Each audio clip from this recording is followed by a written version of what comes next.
Hello, hi Facebook Live, hello YouTube, hi everyone out there. Happy Sunday. How are you all? Hope everybody's doing great. It is me coming to you live, Serene, from my Sweet Pea and Me, with another video for all of my early childhood educators out there and parents out there. This one I had in mind parents specifically, but early childhood educators can definitely take something from this as well. So today's a little bit different. I literally just ran through the door. Still have my scarf on, but was like, let's just do the video with the scarf on. Just ran through the door because I went out to see a show for Christmas. A play that I saw last year, but got to see it again this year, called Nativity, Nativity, and it was such a wonderful show. And my mom was part of the cast, as well as a really good friend of mine. So we went to see that and show some love. And I just walked through the door and literally was writing like notes in my phone, which is not something that I ever do.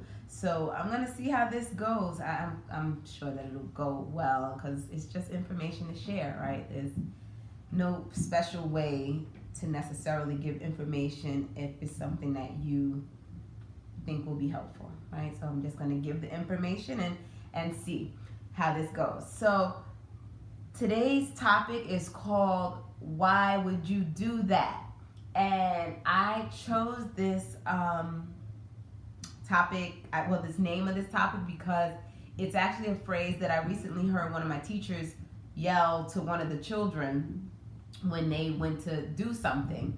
And I wanted to say to her in response, well, he did that because he's 4, and that totally makes sense for a 4-year-old. So back up off of him.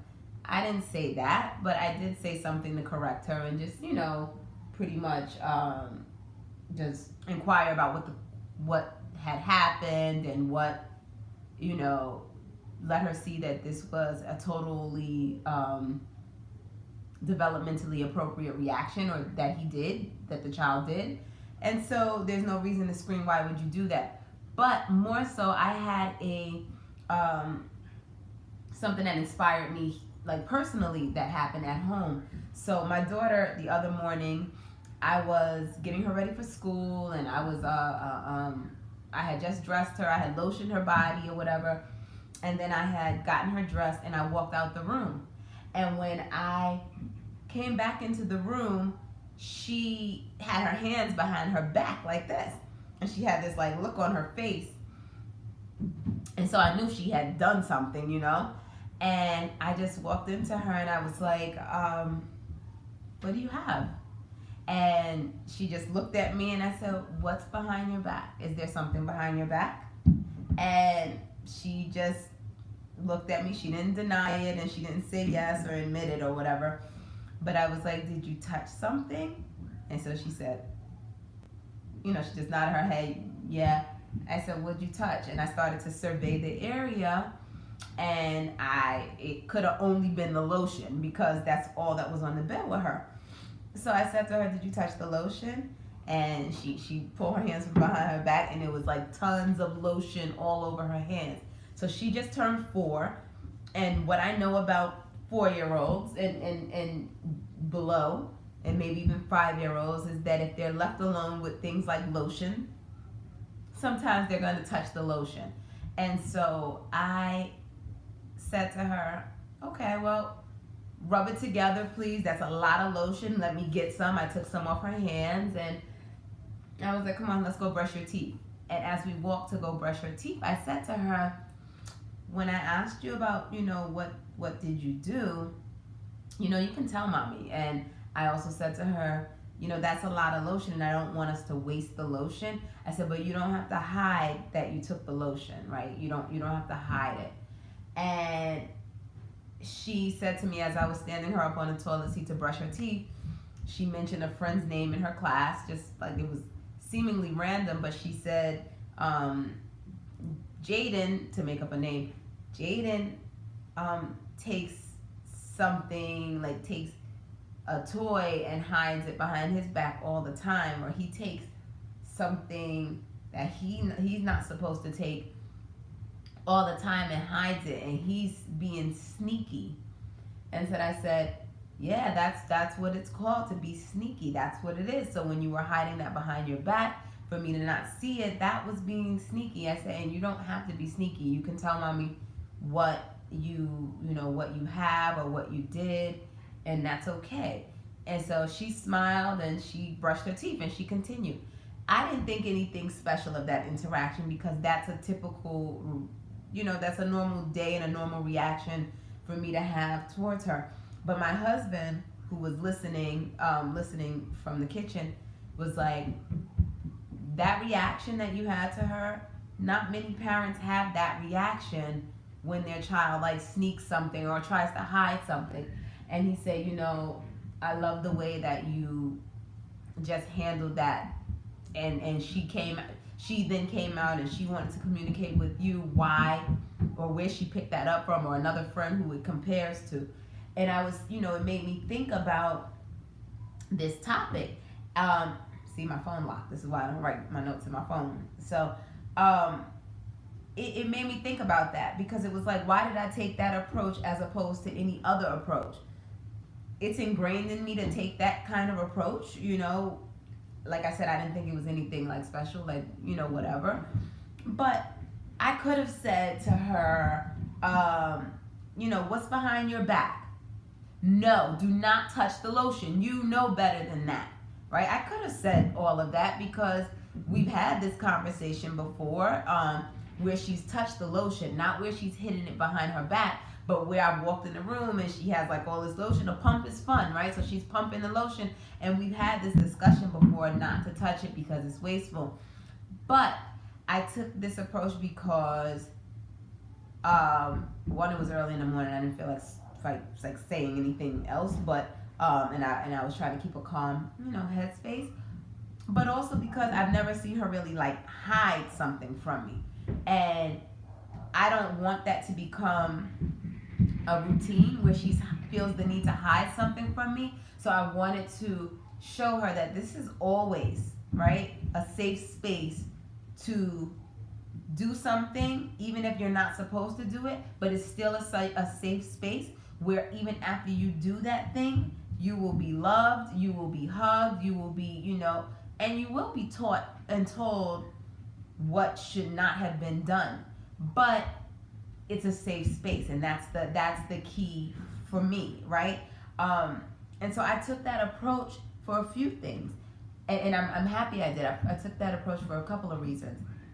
I needed to understand where she got that behavior from, right? Because she never really hid anything from me. And when I told her, when I said that, what I said to her, she wound up saying, oh, my friend does such and such, and he hides this and hides that, because some of those behaviors are very learned behaviors. Now, I'm not saying that if she was just in a bubble, if she would have not picked that up. Who knows? I don't know. I don't care. But I wanted to know if she would disclose to me where she saw that behavior done. And it did. She did. Then I also did it because I want to make sure that she feels comfortable enough to continue to reveal things to me, right? There's things that I could have done that could have shut that down immediately, and she wouldn't have felt very comfortable to tell me what was behind her back. I would have discovered it anyway, but I wanted her to, lift her hands and kind of come clean and go, yeah, it's lotion. And I also want to build that trust, right? So she's 4, and she is going to try things, do things, experiment with things, whether it's baby powder pouring, or, she's past the like throwing a bunch of toilet tissue in the toilet phase and all of that stuff. And we've been there. But I just want to build trust, like I said, again, to just make sure that she knows that there's a safe space for her to do certain things, and it's not going to make any less love. And so I wanted to just come on tonight to talk about how our reactions, and this is for my teachers out there, this is for my parents out there, my grandparents that are out there, our reactions can determine, and oftentimes do determine, that types of outcomes that happen with our children, right, based off our reactions. And so I listed a couple of like different attributes or different characteristics that can manifest in children, or that children can start to possess or have, based off of the ways that we react, based off of the ways that we react to something they've done, or to a situation that they're just watching us and seeing how we observe, how we react. And so I just listed a couple of attributes, right? So we can help to bring on rebellion, sneakiness, self-doubt, insecurity, fear, right? That's and I'm sure we can definitely do even more than that. At being adults and people who are in position of power over children, or with children, or responsible for children. So rebellion, sneakiness, self-doubt, insecurity, fear, right? Those are the 5 that I could think of for right now.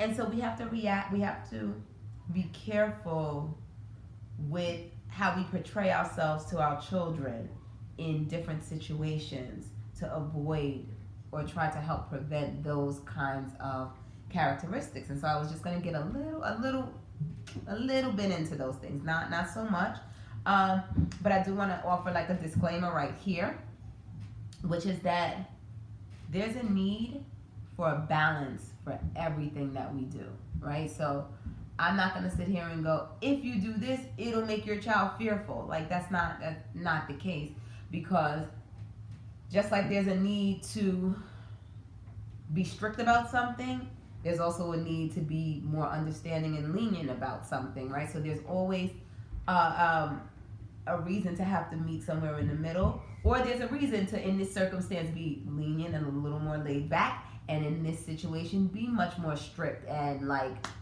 this is unacceptable. Like, so there is.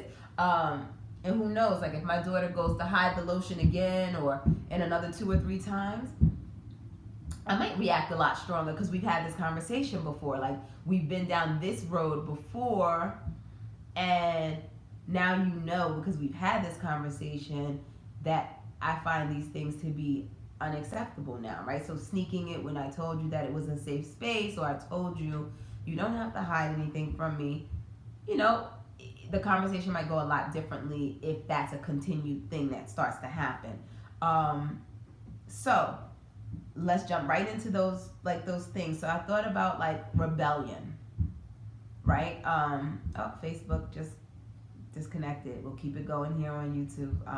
Hopefully it'll jump back in. So rebellion, right? So I find that my children, not my children, but children who I've had parents who are like, oh, he's so rebellious, or he does things, or she does things that's so rebellious. Those are usually my parents that do one of 2 things a lot, which is say no constantly, right? So everything is no. Their child is shut down for everything. That child will tend to want to have some leeway to do something, so they'll carve their own leeway. They'll create their own leeway to do things, and that does look like rebellion, because everything your parent is saying, you're going totally against it because you want to try something, you want to do something, right? So saying no constantly is annoying, right? Or hearing no as the child, that's annoying to constantly hear. So you want to get some kind of freedom to do something. So you usually just create your own freedom, right? So saying no for everything, or a parent not paying attention to anything the child has done. So Facebook just tuned back in because there was some connection issues. So I was talking about rebellion, right? So a parent who says no to everything that the child wants to do, you'll tend to get a rebellious child. Or a parent or a teacher who doesn't pay enough attention to the child. Then you'll get that, because a child is like, all right, I know that parent or that teacher will tune into me if I like clock this other kid upside the head, or I like cry. There's a reason why it's called like cries for attention and stuff. That it looks like rebellion, because you're not having any attention paid to you, but you know, but it's more highly likely that someone will pay some kind of attention to you if you do something negative. And so whether it's negative attention or positive attention, attention is attention, and that starts to manifest in children really young. So that's dealing with rebellion, sneakiness, being sneaky, like I said with my daughter. So usually in my experience, like a parent who says this child is so like sneaky,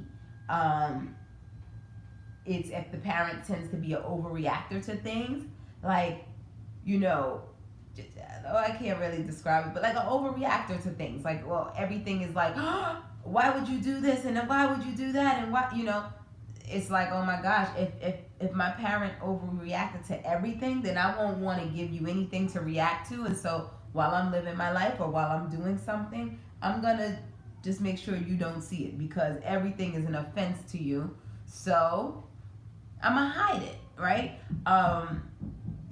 And the thing about it is, sometimes parents, and I'm guilty of it, have to just open our minds to why a child might be doing a certain thing, and that might aid you in not always reacting and overreacting so much.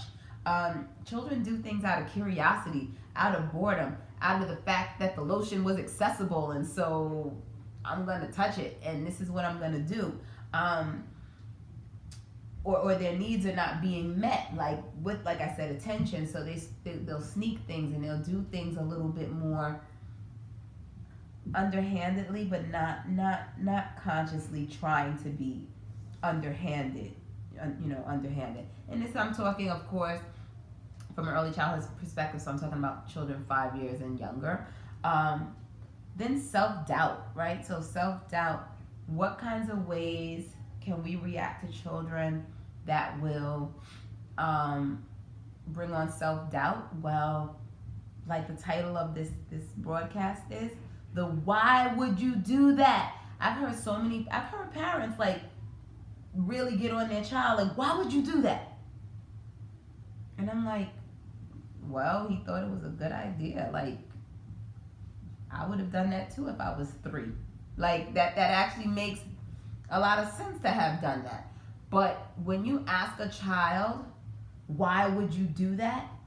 It's almost like saying, never, ever, ever do that. Like that idea was a totally wrong idea. And 9 times out of 10, I'm willing to bet that the idea itself wasn't a bad idea.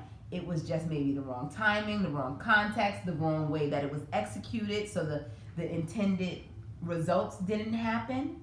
And so I like to phrase it more speaking to the exact offense or the exact thing that was done. So my daughter yesterday, when we all woke up yesterday morning, Saturday morning, she had a hula hoop. And she started to hit the dog with the hula hoop. So she's holding it, and she's hitting the dog, and she's hitting the dog. And I said to her, I didn't say, why would you do that? Because the dog is like whimpering or whatever and trying to run away from her. I didn't say, why would you do that? I said, why are you hitting the dog? Right? So I'm speaking to that exact thing. Why are you hitting the dog? And she just was like, I don't know. I said, okay, well, then I need you to stop, because the dog doesn't like that. And she's like, well, I'm hitting him because, that's how she said it, no one is playing with me, and so I'm playing with her. And so I'm able to translate that to hear that not enough attention is being paid to me, so I'm pretty much wilding out right now. Like, I'm going to, now you paid attention to me, right? Because I hit the dog. And I'm guilty of it. Like, I was in my phone probably. I was probably doing something on Instagram or something, But I asked her, why would you hit the dog? And she told me, honestly. And so I knew that I needed to close my phone and I need to put it down, because you're saying I want someone to play with me. And if no one plays with me, this here dog is going to get it. And the dog, the dog got it. And so, so So she was hitting the dog because she wasn't getting enough attention, basically. Um, but when we scream at our children about why would you do that, sometimes it can take out their ambition to try something, right? They might, if it's fearful, if you strike enough, like if you say it in the right tone, that kind of like, you know, if they thought they were doing something really wonderful and great and it all went downhill, you know, they tried to pour their own milk and the whole cup spilled and they had gone in the fridge. My daughter goes in the fridge by herself now, and sometimes she calls herself like helping herself to things. And so I could scream when she does that, like, why would you do that? Like, you could ask someone. That might make her feel like I can't ever take initiative to do something. And that's not the case. So instead I would say something like, we gotta pick that, we gotta, you know, wipe up that spill. But next time, can you make sure you come to us?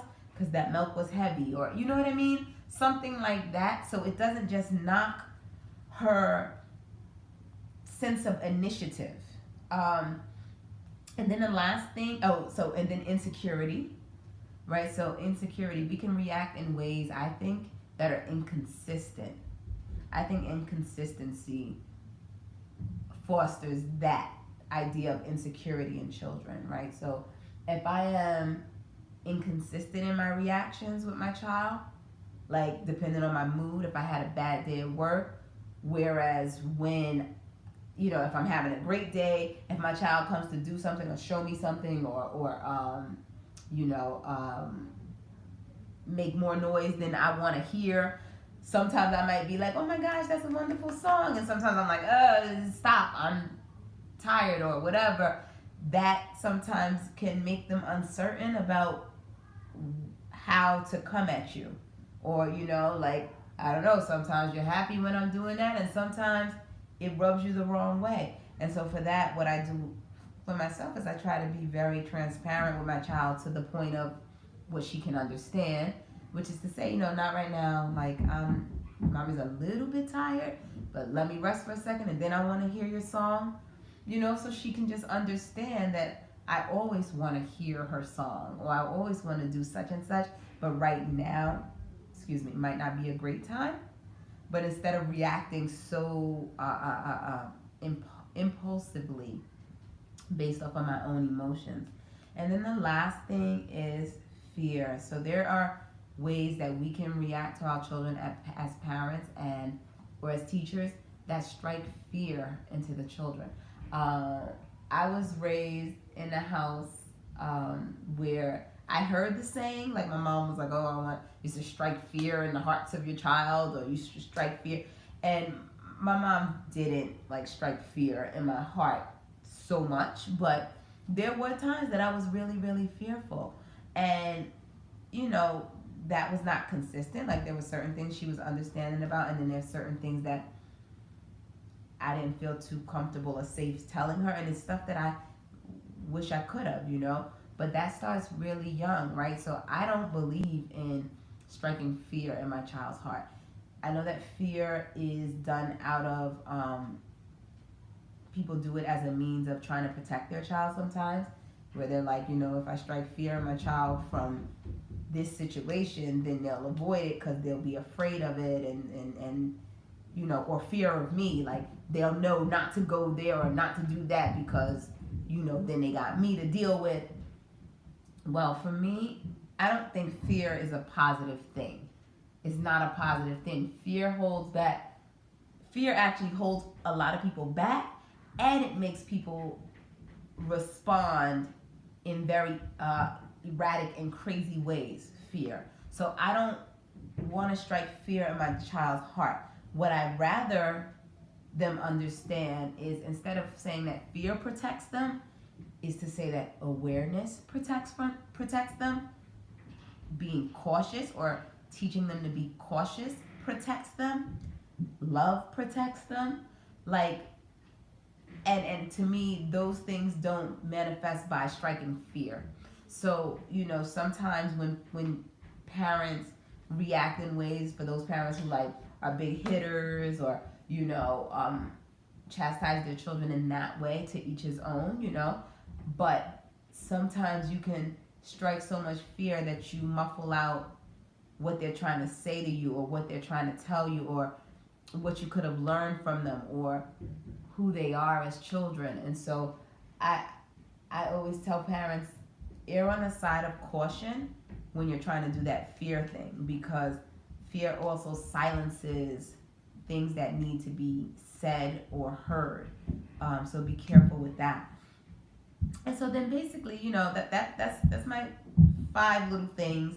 Um, but I just want to say to parents, and to myself, right? It helps for me to say this and hear this to myself.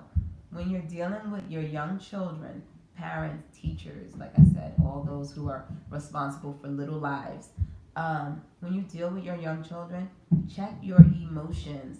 Check the fact that you're not dealing with adults who have had experiences already in trial and error. And when you are dealing with someone who's experienced different trial and error, and they've tried different things, then you can have a certain set of expectations for them.